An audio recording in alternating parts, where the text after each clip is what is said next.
Hello, আমি সোমা। আজ মহা অষ্টমী।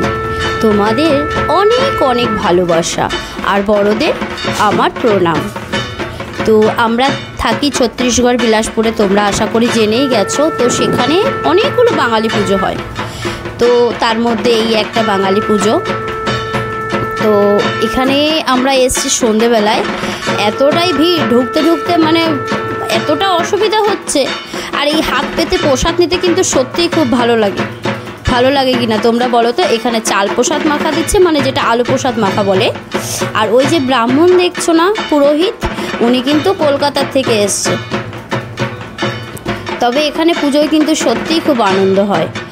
আর এই যে এখানে যে ঠাকুর দেখছো, এগুলো হচ্ছে মানে জীবন্ত এক একটা মানুষ, মানে ছোট ছোট বাচ্চাদের সাজিয়ে করা হয়েছে।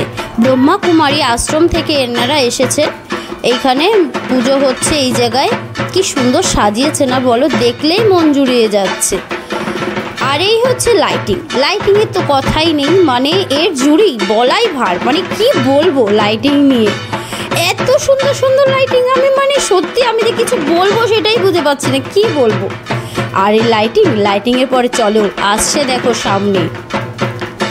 মানে এই ভিড়ের মধ্যে ভিডিও করতেও খুব কষ্ট হচ্ছে। যখন ভিডিওটা করা হয়েছে তখন রাত প্রায় 1:50 এত ভিড়, মানে তোমরা বুঝতে পারছো। এমনি বিলাসপুরে সবসময় ভিড় থাকে, ফাঁকা কোথাও পাওয়া যায় না, 24 ঘন্টাই লোকজন যাতায়াত করে, মেন সিটির পরে। তো এটা সিংহবাহিনীর থেকে বানিয়েছে। দেখো প্রতিমা। তো মানে আমি যে সামনে যাবো, একটু যেতেই পাচ্ছি না সামনে, এতটা ভিড় হয়েছে। মানে কতটা টাইম লাগতো সামনে যেতে, দেখো ভিড়ে একবার এই পাশ করছি ওই পাশ করছি, কিন্তু যেতেই পাচ্ছি না। তো প্রতিমা তো দেখার মতন হয়ে, আমি তো প্রথমে প্রতিমা দেখে ভেবেছিলাম কোনো রিয়েল ছেলে মেয়েদের সাজিয়ে এখানে বানানো হয়েছে, কিন্তু পরে দেখছি না, মাটির প্রতিমা এত সুন্দরভাবে কালার করা হয়েছে ওখানে, তো বোঝাই যাচ্ছে না। চোখগুলো দেখলে তো মন ভরে যাচ্ছে ভগবানের, এত সুন্দর। তো আমি চ্যানেলে নতুন, তোমরা প্লিজ আমাকে একটু সাপোর্ট করো।